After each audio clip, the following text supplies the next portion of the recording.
Good evening, everybody. I'm John O'Loughlin, and welcome to my channel. And those are my jingle bell buddies, my jingle button Osprey buddies. And, they join us every night to just say hello from the Osprey universe. And good evening to everyone. Hello, Melissa and Corky and everybody else. See, we have 16 people here, according to the little counter up there. That's cool. Interesting stuff tonight. I am I'm kind of fascinated with this idea of the Gnostic Cowboys. Okay, and that's what I think this show tonight is about um, the cowboy culture being developed as an intentional way to shape us, to shape who we are. It wasn't just I've always wondered about it. Haven't you always wondered? How did they start? Why were there all these cows down in New Mexico and Arizona and in the first place? And then why did they take them, up to Chicago? And uh, why did they do it? Well, I think the answer is going to be pretty clear. Um, oh, hey, thank you guys. Thanks, Don, for the kind words. Yeah, it's uh, It's kind of crazy. Well, okay, so let's do uh, just touch base with the last thing we read on page 74 of Rulers of Evil by Tupper Saucy. America's understanding has been systematically bent to the will of the church militant, while the intellectual means for sensing the capture have been disconnected. Wow. So our understanding has been systematically bent to conform to the will of the militant church, that is the superior general of the Society of Jesus, the Jesuits, while the intellectual means for sensing the capture have been disconnected. In other words, we've been dumbed down intentionally. Now, who has the motive to dumb us down? Voila.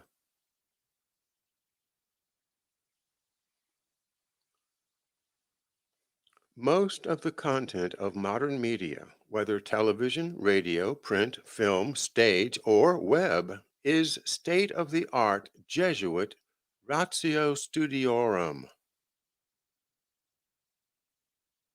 That's Latin for the syllabus of the Jesuit training that has been reviewed here in the book as having happened at various places in northern France and Belgium when the Jesuits were expelled from England.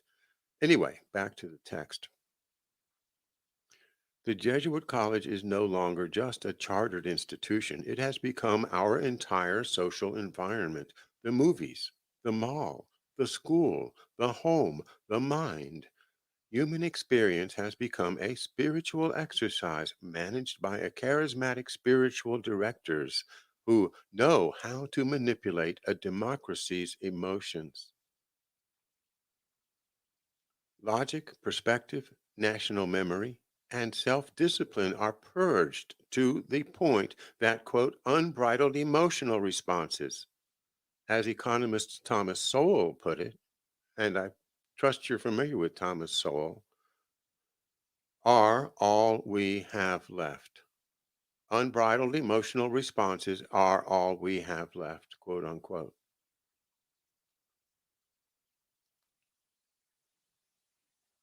Despite its ascendancy over American life, few Americans understand the term Jesuit. In our next chapter, we shall examine how this term is defined in our basic reference works. These definitions will help us better understand the kind of character produced by Ignatian psychological technique. All right, I'm going to go back to page 70 and just pick up from there. And I apologize. I think it'll still make sense. Um, Edison had a pet name for his tar papered studio in West Orange, New Jersey, where all its prototypical films were made. He called it the Black Maria, a term that aptly described the image to whom Inigo de Loyola dedicated his life in 1522, the Black Madonna of Montserrat. The American cinema's earliest subject matter to capture the popular imagination, the cowboy, was a Jesuit contribution as well. Eusebio Kino, that's Kino, whose statue is one of two representing Arizona in the U.S. Capitol building, was a Jesuit professor from Ingolstadt College in Bavaria. You know, Ingolstadt, right, where the Illuminati was supposedly started. Between 1687 and 1711, Kino introduced cattle and their management to southern Arizona. For this, he is gratefully remembered as the father of the cattle business. Pondering the works of Kircher and Kino, we come to a rather astonishing awareness.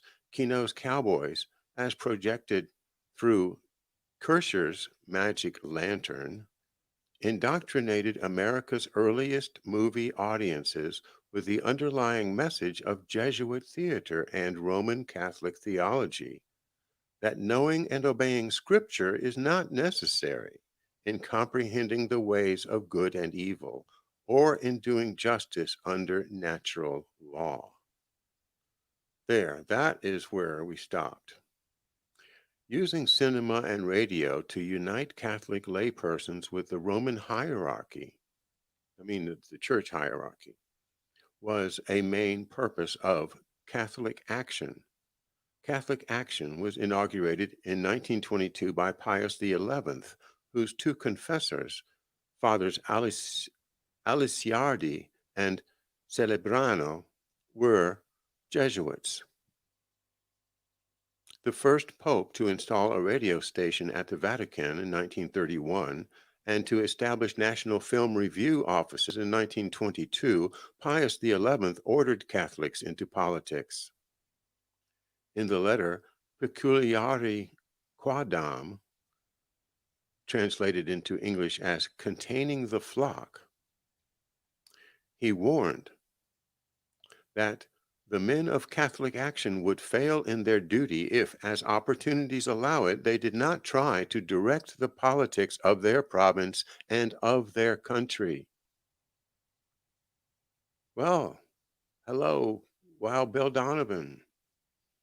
Hello, Knights of Malta. Catholic Action. And, people say they were wrong to question President Kennedy's patriotism on the basis of his Catholic faith. And I take his word for it that, he said it. He answered the charge. He said, no, that's not going to happen. But that doesn't mean there weren't many, many powerful people who were making it happen. Okay, that was me.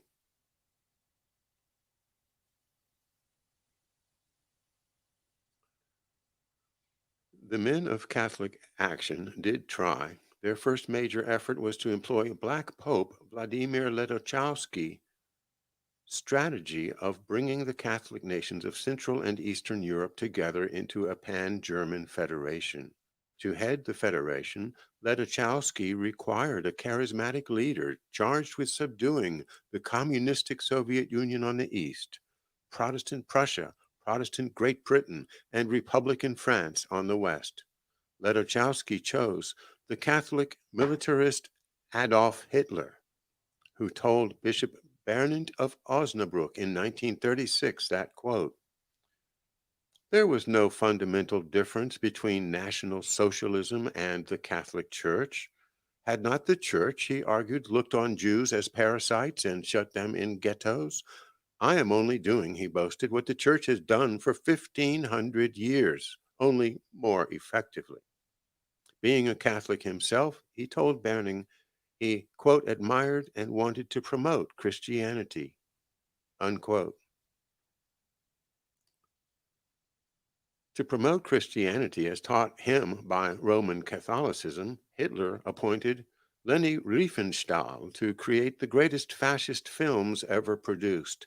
Her deification of Hitler and romanticization of autocracy in spectacles like Triumph of the Will are in themselves the history of German cinema in the 30s and early 40s. In print, Ledachowski's Pan-German Manifesto took the form of Hitler's autobiographical Mein Kampf, that is, My Struggle, ghost-written by the Jesuit Father Stempfle and placed beside the Bible on altars of German churches. Just clarification, because it's a little confusing to me, I'm sure he means that Ledachowski's Pan-German Manifesto. Or was he saying, and it's a little ambiguous, is he saying that he really wrote Mein Kampf? I don't know. I don't think so. After World War II, during September 1957, Pope John the 23rd gave Jesuit theater even broader horizons with his encyclical Miranda Prorsus.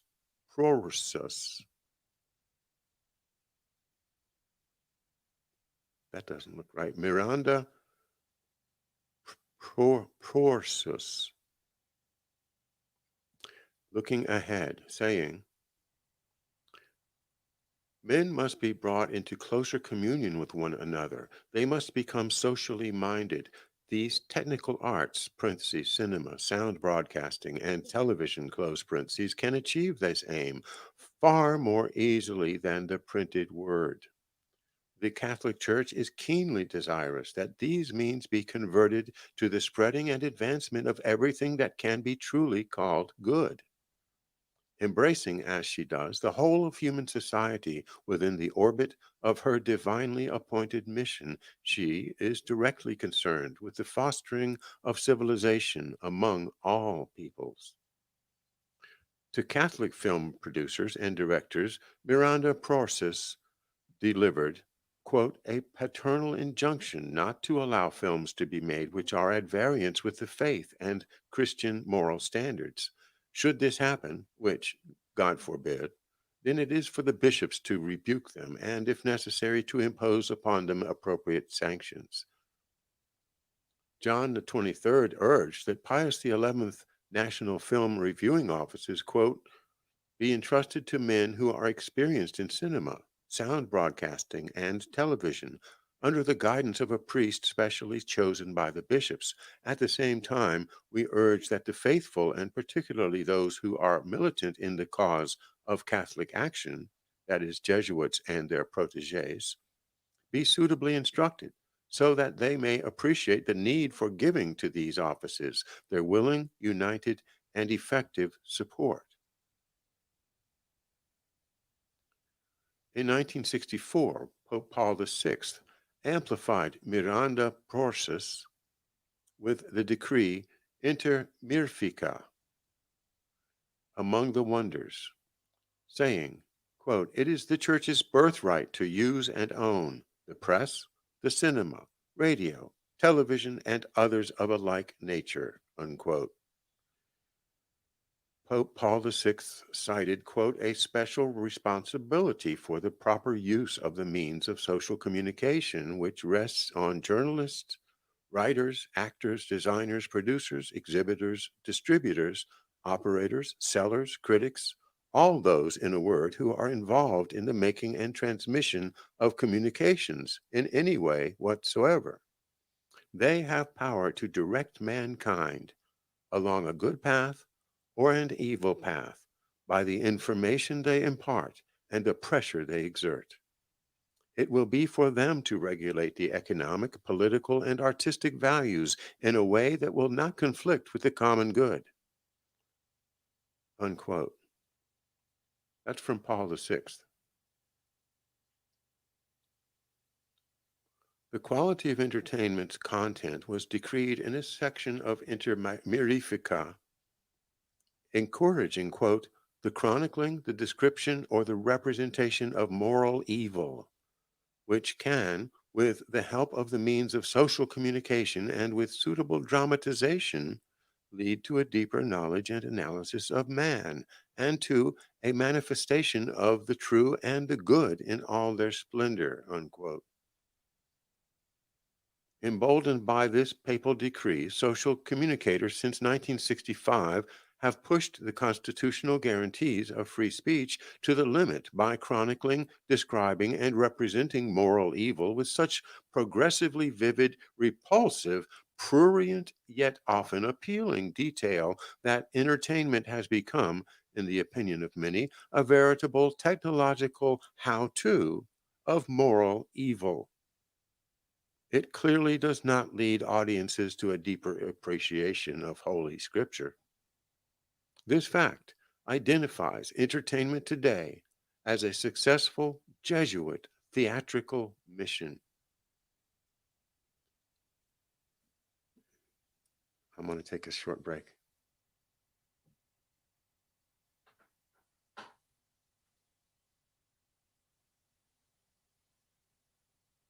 Oh, what do you think? What do you think of that idea that all of this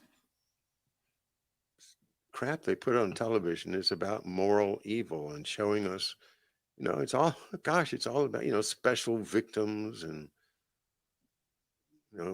murder in this city, murder in Turin, murder in Rome, murder in, you know, the Alps, but it's always about a murder or something, and then it gets really, really nasty. These television dramas that always focus on crime, and what I guess that they're doing is they're following that order from Pope Paul VI. He says, if you are in a position to control communications of any kind, then use your influence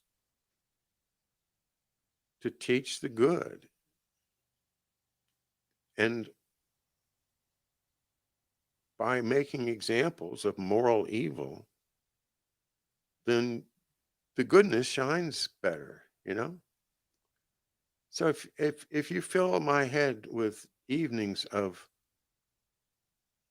you know, bobble-headed stupidity followed by dramatic and bloody crime scenes with the personification of evil,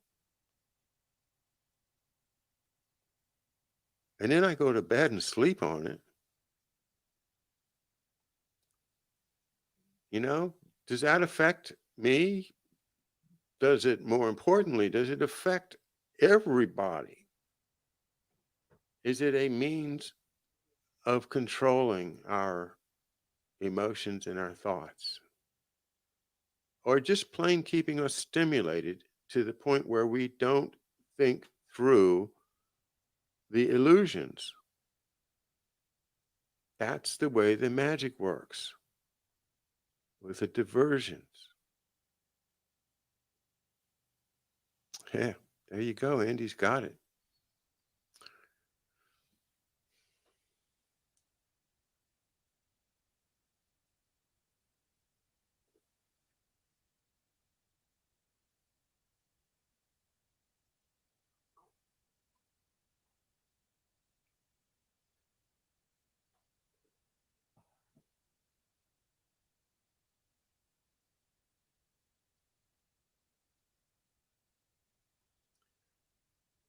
Before I get back to the book, I wanted to just make a little diversion on the subject of the Gnostic Cowboys that we identify, that in the movies, which we now can associate with this overall Jesuit project to control all forms of communication,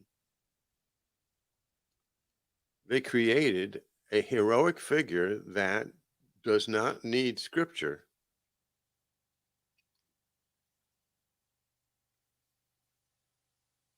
and often doesn't seem to really need God, although they're certainly not going to deny a Christian God in the early cowboy movies. But the idea that that guy knows what is right and just,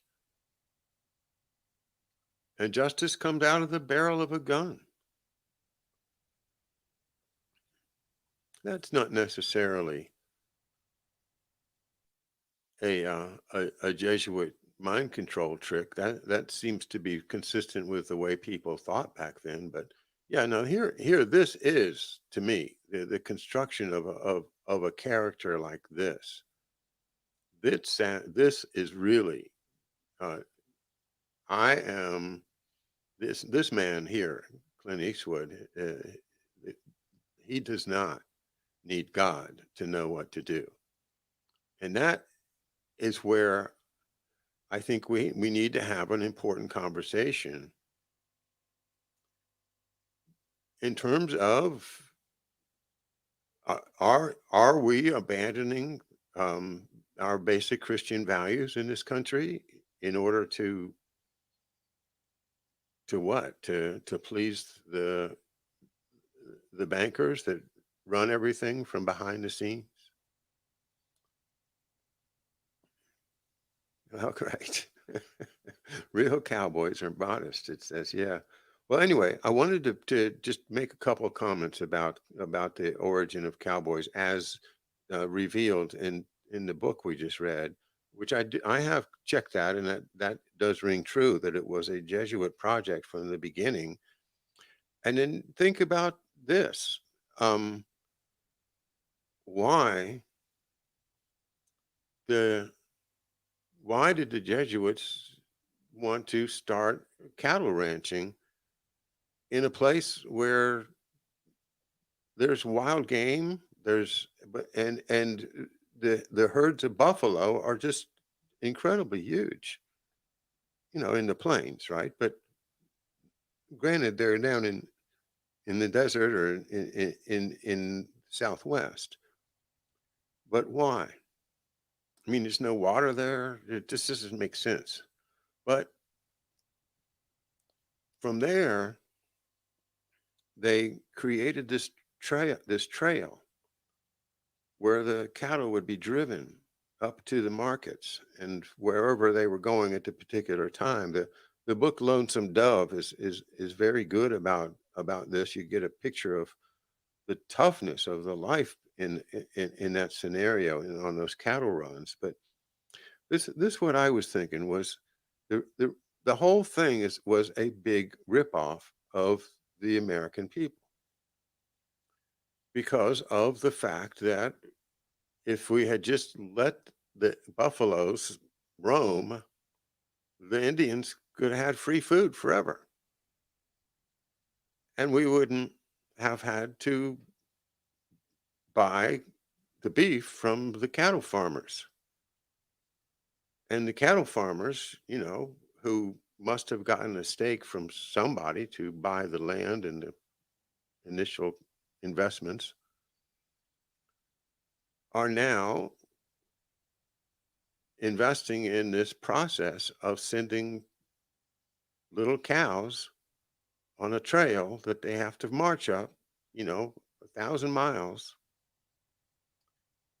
And this was the song I have from my collection. I Hear America Singing. That you've heard of this song. I don't know if you ever heard it, but it's called "Whippy Tie Yo, Go Along, Little Dogies." Little dogies is the little cows. As I walked out one morning for pleasure, I saw a cowpuncher all riding alone. His hat was throwed back and his spurs was a jingling, and he approached me a singing this song. Whoopee-tie-yi-o, get along, little dogies. It's your misfortune and none of my own. Whippy-tie-yi-o, get along, little dogies, for you know Wyoming will be your new home. Early in spring, we round up the dogies, mark 'em and brand 'em and bob off their tails, round up our horses, load up the chuck wagon, then throw the dogies upon the old trail. It's whooping and yelling and driving the doggies. Oh, how I wish you would go on. It's whooping and punching and go on, little doggies, for you know Wyoming will be your new home.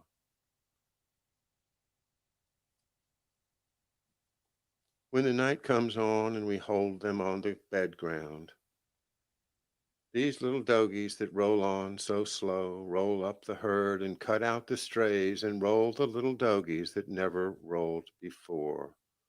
Whippy tie yi yo, get along, little doggies. It's your misfortune and none of my own. Whippy tie yi yo, get along, little doggies, for you know Wyoming will be your new home. Oh, you'll be soup for Uncle Sam's engines. It's beef, heap beef, I hear them cry. Get along, get along, get along, little doggies. You're going to be beef steers by and by.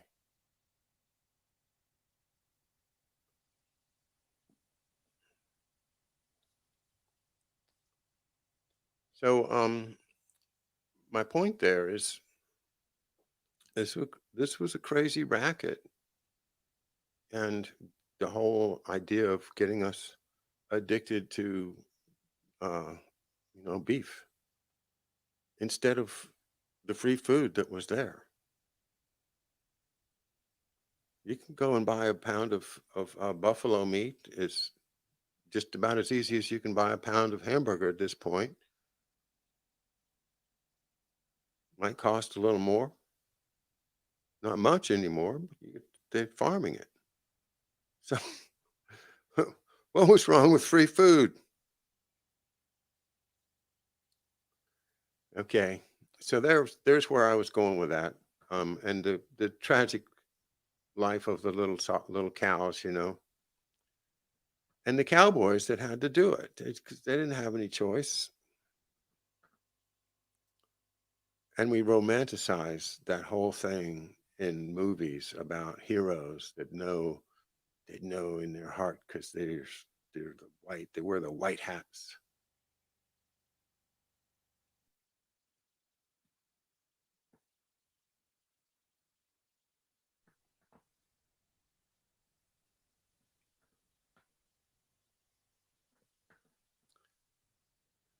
All right, where was I?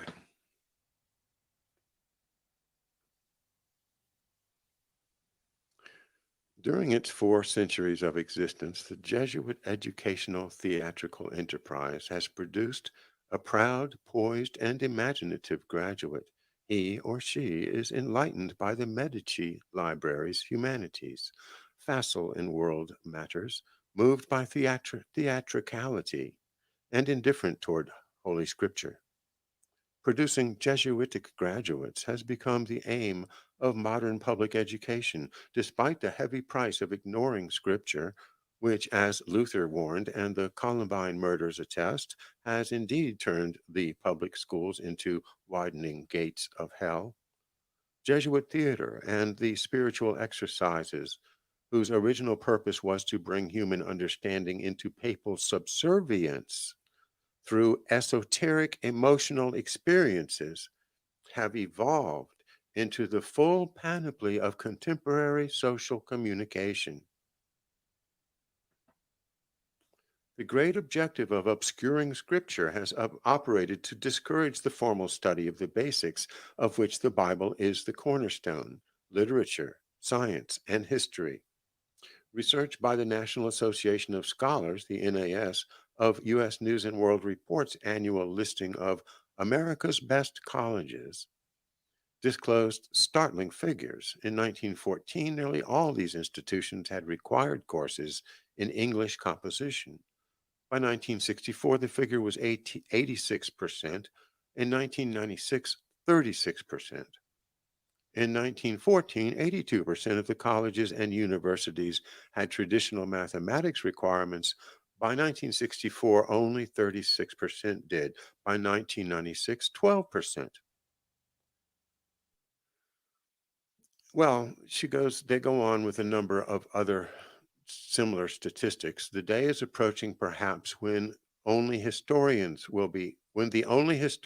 this is where I think it's important, listen, The day is approaching, perhaps, when the only historians will be amateurs who study history as self help, who examine the past in order to make sense of the present and not be caught unprepared by the future. That's who we are. That's who the Ospreys are. You guys are the amateurs who study history as self help, who examine the past in order to make sense of the present and not be caught unprepared by the future. And that's the problem with things like Rockefeller Foundation grants that just take over history departments and thereby take over history in the name of a narrative, in the name of some greater good that is served by what's the word? Ca- casuistry. It's a good word for you. Gnostic, right? Gnostic. We gotta handle that word. That's a big important word for our studies. And the other one is casuistry. Casuistry, and it means fudging over the facts to make some type of moral statement that will um, ameliorate stress and allow a person or a community or a country to move on. In other words, it's bullshit, but it's done with really fancy words like casuistry. So don't let those fancy words stop you. Look them up. When you hit one of those words, that's where they're fooling with you because they know you're not going to look it up. So look it up.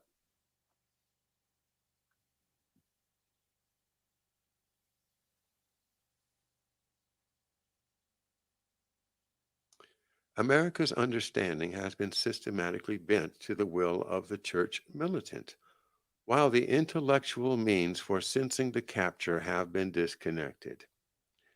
Well, there you go. That's where we started our reading tonight, and that is on page 74 in the middle. I think we moved on to the next chapter, and we got enough time to read some more. So I'm moving on to page 77. The term Jesuit was first used to describe a member of the Society of Jesus in 1559. It did not originate from within the society, but from outsiders. Whether intended derisively or respectfully, Jesuit does appear to have been inspired. We find in the Bible at Numbers 26:44 the mention of Jesuits. These Jesuits were the progeny of Jesui, whose name in Hebrew, Yeshivi, means level. The Jesuits certainly leveled the Protestant menace. Hmm. Jesui was a great grandson of Abraham. His father was the Israelite tribal chieftain Asher.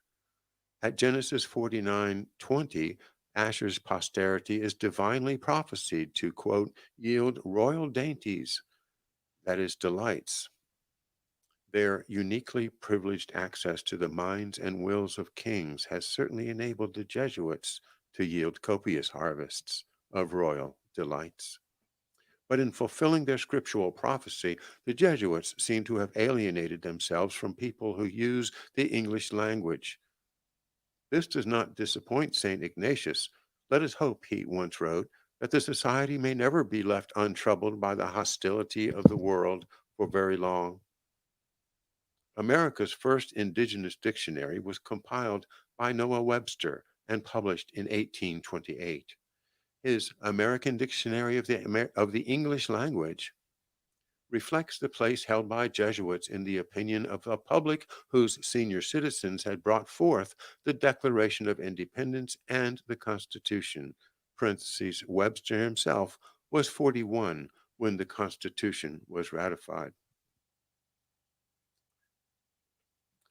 Jesuit, one of the Society of Jesus, so called, founded by Ignatius Loyola, a society remarkable for their cunning in propagating their principles. Jesuited, conforming to the principles of the Jesuits. Jesuitess, a female Jesuit in principle. Jesuitic, Jesuitical, pertaining to the Jesuits or their principles and arts. 2. Designing, cunning, deceitful, prevaricating. Jesuitically, craftily. Jesuitism, the arts, principles, and practices of the Jesuits. 2. Cunning, deceit, hypocrisy, prevarication, deceptive practices to effect a purpose. Once again, those are quotes from the Noah Webster Dictionary of 1828. 178 years later, Webster's third New International Dictionary of 1986 informs us that the language has not repented. Jesuit, 1, a member of a religious society for men founded by St. Ignatius Loyola in 1534. 2, one given to intrigue or equivocation, a crafty person, casuist. So, see, I had read the word and it was in my mind, and so there you are. Casuist, one given to intrigue or equivocation, a crafty person, casuist. Jesuited, that is Jesuitic. Jesuitic or Jesuitical, 1, of or relating to the Jesuits, Jesuitism or Jesuitry. 2, having qualities thought to resemble those of a Jesuit, usually used disparagingly. Jesuitize, to act or teach in the actual or ascribed manner of a Jesuit, to indoctrinate with actual or ascribed Jesuit principles. Jesuitry, principles or practices ascribed to the Jesuits, as the practice of mental reservation, casuistry, and equivocation. Webster's online dictionary, WWW Webster, of 1999, captured, is particularly revealing. Here we read that Jesuit means, quote, a member of the Roman Catholic Society of Jesus, founded by St. Ignatius Loyola in 1534 and devoted to missionary and educational work, and that a Jesuit is, quote, one given to intrigue or equivocation. W. Webster defines, quote, to intrigue as meaning to cheat, trick, plot, and scheme, and to equivocate as to use equivocal language, especially with intent to deceive, to avoid committing oneself in what one says. Equivocal language, according to the same source, is language subject to two or more interpretations and usually used to mislead or confuse, of uncertain nature or disposition toward a person or a thing, of doubtful advantage, genuineness, or moral rectitude. The Jesuit discipline has elevated mental reservation, casuistry, and equivocation to high arts. You will not find a more hilarious defense of these arts than Blaise Pascal's classic, quote, pastoral letters of 1657, freely available on the internet. Purportedly written to a friend, the letters report conversations Pascal is having with a Jesuit casuist.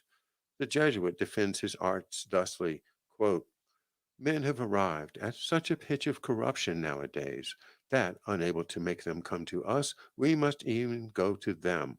Otherwise, they would cast us off altogether, and what is worse, they would become perfect castaways.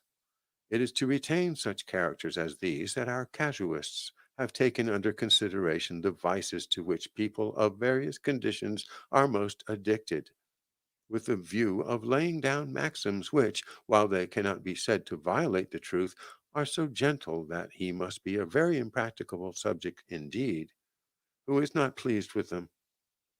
The grand project of our society for the good of religion is never to repulse anyone, let him be what he may, and so avoid driving people to despair. Jesuit moral theology hardly needs a satirist. Its humor is self contained. Consider Hermann Busenbaum, one of the society's most venerated moral theologians. Busenbaum literally wrote the book on self-serving logic. His celebrated Medulla Theologiae Moralis, the marrow of moral theology, is translated, enjoyed more than 200 printings and was, that's 1645, and was required ethics reading in all the Jesuit colleges. A man of stout appetites, Busenbaum constructed an equivocation to relieve himself of the obligation to eat fish on Fridays. Quote, on Fridays, every good Catholic must eat only creatures that live in the water, which justifies ordering a nice roast duck. Unquote. Bosenbaum demonstrated how mental reservation could enable a criminal to escape a charge of breaking and entering. Quote, did you force the window to gain felonious entry into these premises? Asked the judge. Certainly not, replies the accused, qualifying his denial with a mental reservation. Quote, I entered through the skylight. Well, Father Gury, Gury, who taught moral theology at the Roman College, from his book Casus Conscientiae of 1875, approved of the way an adulterous wife, having just received absolution for her sin from a priest, used mental reservation to mislead her husband. Quote, to the entreaties of her husband, she absolutely denied the fault. I have not committed it, she said, meaning adultery such as I am obliged to reveal. In other words, I have not committed an adultery. She could deny her sin as a culprit may say to a judge who does not question him legitimately, I have not committed any crime, adding mentally, quote, in such a manner that I should reveal it. This in the opinion of St. Ligori and of many others, unquote. This St. Ligori to whom Guri refers is Alphonse Liguri, declared patron saint of confessors and moralists by Pope Pius XII. Saint Liguri was not a Jesuit himself, but he was devoted to them. He facilitated adultery by means of an equivocation. Quote, an adulteress questioned by her husband may deny her guilt by declaring that she has not committed, quote, adultery, unquote, meaning idolatry, for which the term adultery is often employed in the Old Testament. May I put a footnote also? When we mention that it is Pope Pius XII that is declaring Saint Liguri the patron saint of confessors and moralists, let's just take a second to remember who Pius XII is. He is the Pope of World War II. He's the Pope of the rat lines. This is the Pope of the Holocaust.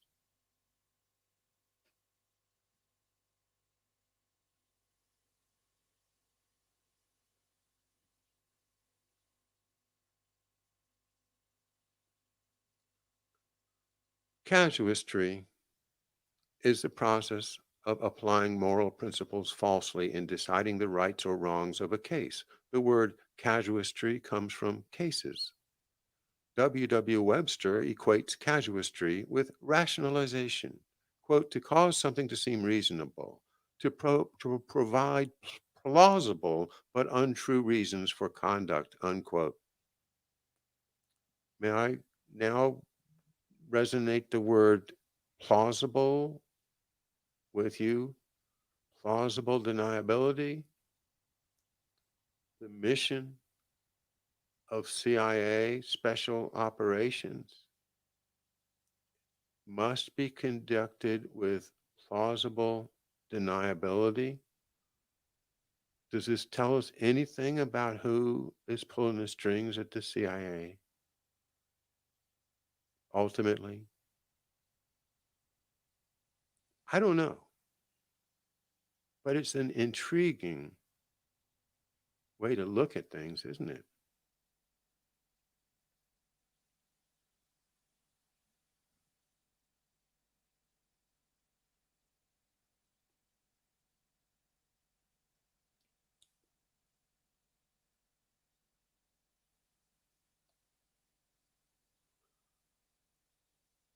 In parentheses, it states in early 1999, President Clinton's biographer, David Maraniss, could be seen remarking on talk shows that the president owed his formidable skills as a criminal defendant, quote, to his training in casuistry at Georgetown University, unquote. Well, yes, that's it. It all depends on what the meaning of is. That is casuistry.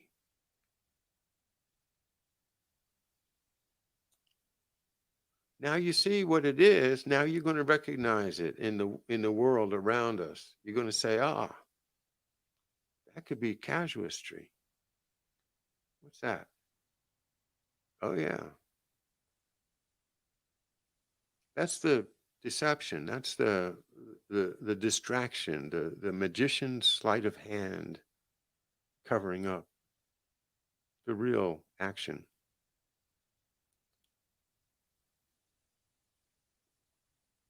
The great Jesuit casuist Antonio Escobar pardoned evildoing as long as it was committed in pursuit of a lofty goal. Quote, purity of intention, he declared in 1627, may justify actions which are contrary to the moral code and to human laws.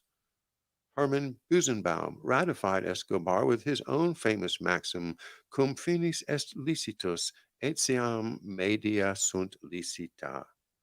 If the end is legal, the means are legal.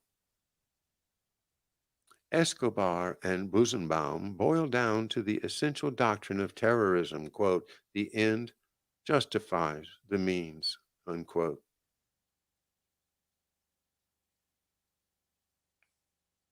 Well, there's a good place to end the show tonight with the end justifying the means is the essential doctrine of terrorism.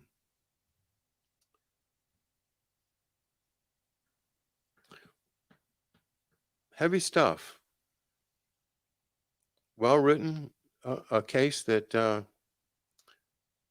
we're still learning his facts, his factual predicate of how he's proving his case.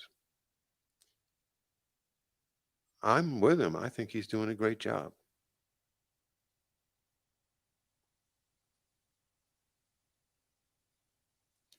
What do you guys think? Are you enjoying this? Let me know.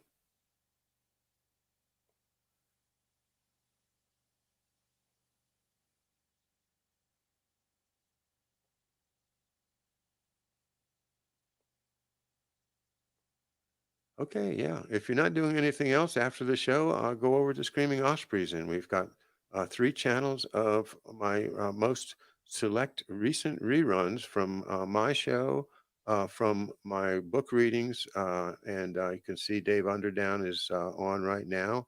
So if you are looking for something to do after this show, and I don't know if anybody else is on, I don't want to conflict, of course, with Mark, or who sometimes does a 9 o'clock, but. Anyway, it's a lot of fun, and enjoy the screamingospreys.com TV. Thanks a lot, guys.